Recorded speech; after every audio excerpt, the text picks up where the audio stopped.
Hello mga people! Ito nga po pala ang ganap na isang pinaka-OA na people sa buong mundo. Huy, hindi magiging ganun be. Hala, napaka-OA. Oh, ayan guys, may vlog na naman nga talaga tayo ngayong Martes. So, eto nga rin talagang itsura natin ngayon at paalis na nga rin ako sa oras na yun. Tapos, itong aso namin be, mas nauuna pa sa akin pumunta dun sa labasan talaga. Like, alam na alam kung paalis na ba ako o hindi be. Para bang alam niya na yung mga galawan ko kung paalis na ba ako o hindi. Kaya pinapasok muna siya dyan sa loob. Tapos natanigay nga muna ako dyan ng pabango ni mama. Kasi nga sobrang bango nga talaga ng pabango to. Like para siyang mga like candy ganun. Pero hindi siya natagal. Pero sobrang bango talaga niya na para bang sobrang sarap na rin. Kaamoy niya yung mga juicy na pabango ba kung alam niyo yun. Kung alam niyo lang naman. Over. Maya-maya ay naglabas na nga rin talaga ako yan sa aming labasan bago pa magsunod yung aso namin. Dahil naiinis naman ako, sobrang liga ba naman nun. Hindi nga ako masyado natagalan sa pag-intay ng tricycle dahil meron na nga rin talaga sa akin nagpasakay dyan. Hindi na nga talaga ako nahirapan pa. Kala ko nga ay malalate ako ngayon kasi ayoko na bagang mauna sa classroom kasi nga sobrang boring. Ikaw yung mauuna tapos wala kang kakwentuhan. Parang namang yung multo ang magiging kausap mo doon, charis. O yan na nga yung sinasabi niyo, be, ako pa lang yung unang magbubukas ng pinto na yan. Nakakainis naman talaga. Nakakainis kapag sobrang early bird ng tao. Uy, over. Pero sa totoo, ayoko na nga rin talaga maging maaga ngayon, tig. Mas gusto ko yung medyo late na. Kasi be, ngayon parang nakakatakot na dito, te. Ewan ko ba? Parang nakakaramdam ako ng takot kasi nga, ewan ko rin, hindi ko naman nararamdaman yung dati. Kakawatpad ko to eh. Kakawatpad ko. Ano ba talaga? May ipagmamalaki nga rin talaga ako sa inyo na ginawa ng aking kaibigan na si Riel. Tignan yun naman, like sobrang cute. Tapos color pink pa. Kinikilig ako sa sobrang cute. Na para bang gusto kong bilhin to kapag nagpapabenta siya. Sobrang galing mo kasi gumawa. Like sobrang cute niya talaga.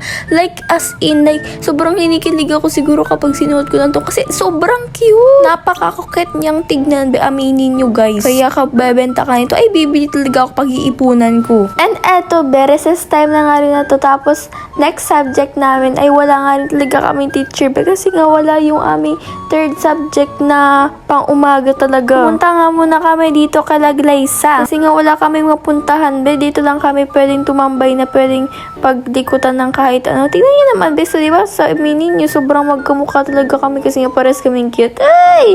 Nandito nga muna kami sa labas kasi nga vacant time yan. Sila Gando ay wala nga rin talaga silang English subject tapos kami wala kaming math subject. O, diba talaga? Naglagay nga muna ako dyan ng AirPods tapos magbabasa ako ng Wattpad kasi nga para hindi naman boring. Alam nyo, sobrang nalilibang na nga yun ako magbasa ng Wattpad tapos alam nyo ba, naglalagay nga rin talaga ako ng AirPods sa sobrang taas nga rin talaga ng volume like 100% ang volume. Tapos sa sobrang kabiliwan ko, nagtry nga rin talaga ako sumigaw. Kala ko ay mahina kasi nga, di ba, sobrang lakas ng AirPods ko. So, hindi ko naririnig yung boses ko. So, tinry kong sumigaw. Pero hindi naman yung ditira na nilabas ko yung boses ko. Tingnan yung pakinggan nyo na lang talaga. Ang lakas pala talaga.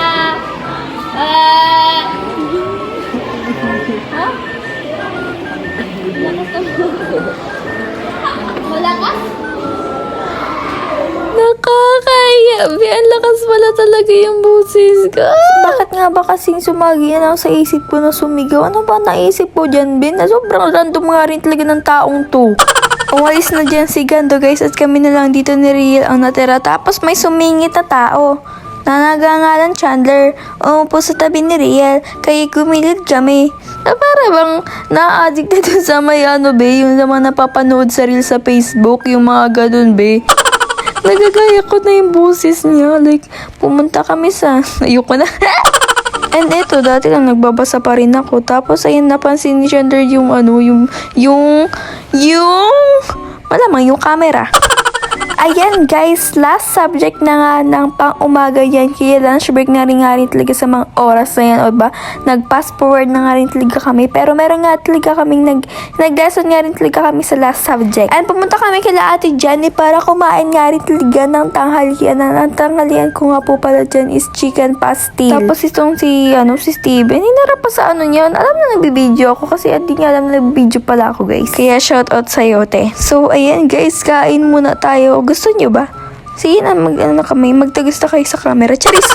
Bumalik na kami yan sa aming room, be. Tapos pagkapasok ko sa room namin, be, nakakarinig ako ng kaingayan sa loob, be. Kaya tingnan nyo kung ano ang nangyayari. Ayan, be, ginagamit nila yung speaker ko. Tapos, ayun guys, nagbibideo okay sila na para bang wala sila sa school. Pero sakto lang naman yung boses nila guys, mahina naman, hindi naman rinig na masyado sa labas. Tapos ito, palabas na ako. Tapos ito, sinasabihan niya rin talaga ako ng cute. Tapos nabawi nga rin talaga yung sinabi, yung bag ko nga lang daw talaga yung cute, hindi daw yung nagsusu. Over. Pupunta naman kami dyan kala Ma'am Claire kasi magpa-practice naman ulit kami sa aming theater mga be. Kaya may dala-dala ako niyang speaker. Siyempre be, ako yung background music. Ako yung nag-a-assist sa kanila. Over naman sa nag-a-assist. I mean, ako yung naglalagay ng mga sound effects sa mga ginagawa nilang theater. Ganyan sa pag-acting nila. Ayan guys be, habang alam niyo ba sa bawat namin, sa bawat practice namin, sobrang natatawa nga rin talaga ako sa mga pinapakita nila. Na para ba, sobrang na-excite ako. Like, ang ganda yung kasing panoorin. Ang sobrang gagaling nila mag-acting. Kaya guys, sinasabi ko sa iyo, manood kayo dito guys. Kapag pwede na siyang panoorin, ay sinasabi ko sa inyo, kapag di kayo manood be, magtatampo ko sa inyo, di na ako mag-vlog. Charis over. Pero basta guys, babalitaan ko na lang kayo. Basta eto, nagpa-practice kami ng maayos para may makita kaming magandang play at sobrang makakatawa sa inyo.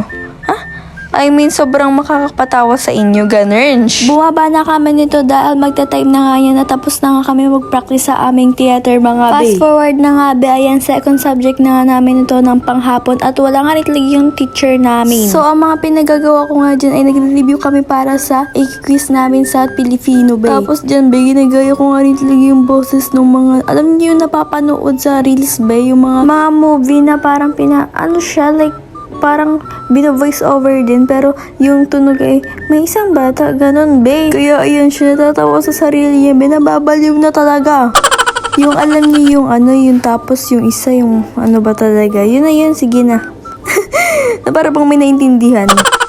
And eto, third subject na nga nito, kaso nga wala nga rin talaga kaming teacher, kaya ayan, nagagawa nga rin talaga ako ng mga aayusin ko sa theater namin yung sa mga background music. Tapos itong si Chanderby, siya naman daw nagbablog, sige na ako na magbo-voice over dito sa binidyo mo sa sarili mo. Na para ba, ikaw yung nagbablog, may ginagawa ko sa akin sana yung nakabidyo, pero sige na. Sige na, ayan, gumuwi siya. Ano pa ba sasabihin? Over. Pero maya-maya sabi ko nga dyan, tagal na yan 5 minutes na yan. Ako naman be. Kasi guys, pag-ayos na ako yan sa sarili ko kasi malapit na nga rin talaga yan mag-last subject sa panghapon talaga be. Kasi be, para ba fresh kahit na pang-last sa subject na yun, ganun. Over. And eto, maglalagay na nga talaga ako ng lip gloss. Hindi ko alam kung ano to. Sige, lagay ko na lang din sa lips niya na para bang malalagyan talaga ko. Hindi kaya talaga nagtitink ng right.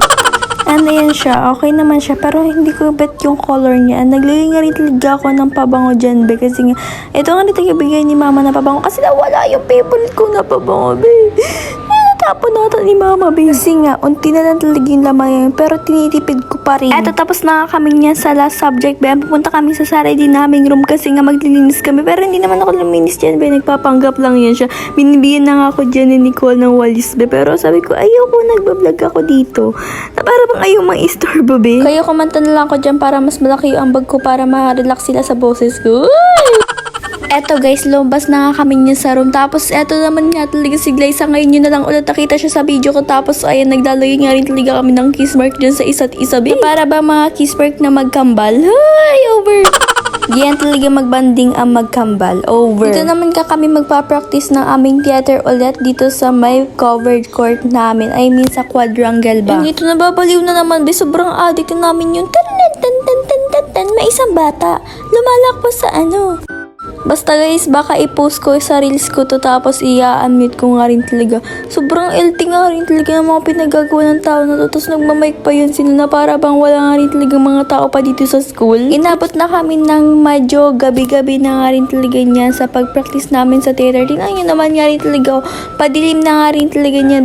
Wala nang masyadong liwanag. Pero may liwanag pa naman. Pero medyo hindi na sobra ganun. So, dito na nga talaga magtatapos itong video na to, pero magsha-shoutout muna tayo. Shoutout po kay Mavi Clayson Bartolome, Rhea R. Alipaw, Joelyn Vlog. Shoutout nga rin po pala sa mga batang pumunta pa dito sa bahay namin para makapagpa-picture sa akin. Guys, thank you so much sa inyo. Sobrang cute ko nga rin talaga. Sobrang nahiya nga yung talaga ako yung sa mga dumadayo pa dito sa amin para makapagpa-picture lang. Like, over naman talaga. Nakakahiya talaga. Pero thank you so much sa inyo. At yun lamang, be. At maraming salamat sa panonood. Salamat sa panonood mga people. Magugubi na nga talaga ang pinaka-OA ni people sa buong mundo, be.